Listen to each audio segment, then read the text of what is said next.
আমি যেরকম এই দেশের নাগরিক, এইখানে বড় ডাক্তার যারা আছে তারা যেরকম নাগরিক, আপনারাও তো নাগরিক। ওনাদের যতটুকু অধিকার আছে দেশে, আপনাদেরও ততটুকু অধিকার আছে। আমরা যেটা বলতে চাই যে এই অবস্থাটা শেষ হয়ে গেছে, নাই। এই যে চিকিৎসার কথা বললেন, ঘরের কথা বললেন, শিক্ষার কথা বললেন, এটা কিন্তু দেশের রাষ্ট্রের দায়িত্ব। রাষ্ট্রে যারা ক্ষমতায় থাকে তাদের দায়িত্ব যে আপনাকে চিকিৎসাটা দিবে। এটা কিন্তু এটা ওনারা যারা দিতেছে এটা কিন্তু সরকারের পক্ষ থেকে আসে নাই। ওনারা একটা সংগঠন, যে সংগঠনের প্রধান হলো আমাদের নেতা তারেক রহমান, সেই সংগঠনের পক্ষ থেকে আসছেন। কিন্তু আমরা যেটা বলতে চাই, এটার দায়িত্বটা হলো সরকারের। তো সরকারে তো বিএনপি নাই, কিন্তু আমরা বলতে চাই সরকারে যদি বিএনপি যায় তখন আপনাদের এই সুযোগ সুবিধাগুলো সরকারের পক্ষ থেকে করা হবে। কথাটা বুঝতে পারছেন?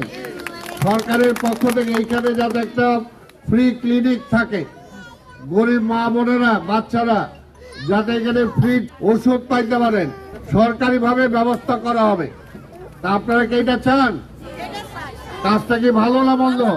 কাজটা ভালো। আরেকটা যেটা বলা হয়েছে যে মনে করেন সরকারের দায়িত্ব, সরকারের দায়িত্ব হলো যে আপনার গরিব হলেও বাসস্থান, আপনার মাথা গোঁজার জায়গা দেওয়ার দায়িত্ব সরকারের। সরকার ব্যবস্থা করবে, কিন্তু আপনারা সম্মানজনক ভাবে আপনার সেই ব্যবস্থার শরিক হবেন। এটা হলো দেশের নিয়ম, কিন্তু এই দেশে এই নিয়ম চলে নাই। নিয়ম চলে নাই। বিএনপি যতদিন ছিল ততদিন মানুষের ভালো করার চেষ্টা করছে। দীর্ঘ অনেক বছর বিএনপি ক্ষমতায় নাই। তাই আমরা বলতে চাই, যদি তারেক রহমান রাষ্ট্র ক্ষমতায় আসেন, আপনারা যারা এখানে বাসিন্দা আছেন, আপনাদের জন্য এখানে বহুতল ভবন করে দেবে সরকারের পক্ষ থেকে, ব্যক্তিগত না। এবং সেই ভবনগুলোর মালিক আপনারাই হবেন। কিন্তু এইখানে যে এখন যে ভাড়া দেন, এই ভাড়ার কোনো মূল্য আছে? নাই। কিন্তু ওইগুলো মালিক আপনারা হবেন।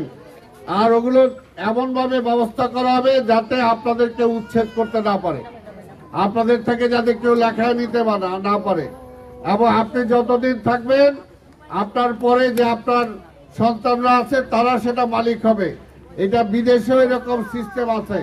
মনে করেন আপনি যে ভাড়ার টাকা দেন, এখন ভাড়ার টাকা দেন না আপনারা, সেই সময় কম পয়সায় ওই সরকারে দিবেন, কিন্তু ওইটা আপনার নামেই জমা হবে।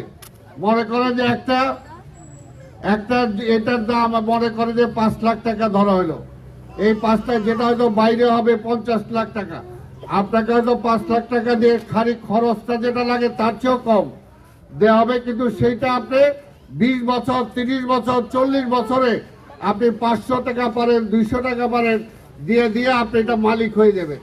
কাজটা কি খারাপ না ভালো? আপনি মালিক হবেন এবং আপনার কেউ কইতে পারবে না যে আপনি গরিব বইলে আপনার দান করছে, এটা আপনি কইতে পারবেন। আপনি নিজেরটা নিজে কিনা নিচ্ছেন। তারেক রহমান নিশ্চয়ই সে ভালো কাজ করবে, এইটুকু বিশ্বাস রাখেন। আর আরেকটা কথা, এটা কোনো দান খয়রাত না। আপনাকে খয়রাত দিবে না। এটা খয়রাত দিবেন কেন? আপনি এই দেশের মালিক, আপনি, আমি যেরকম মালিক আপনিও মালিক।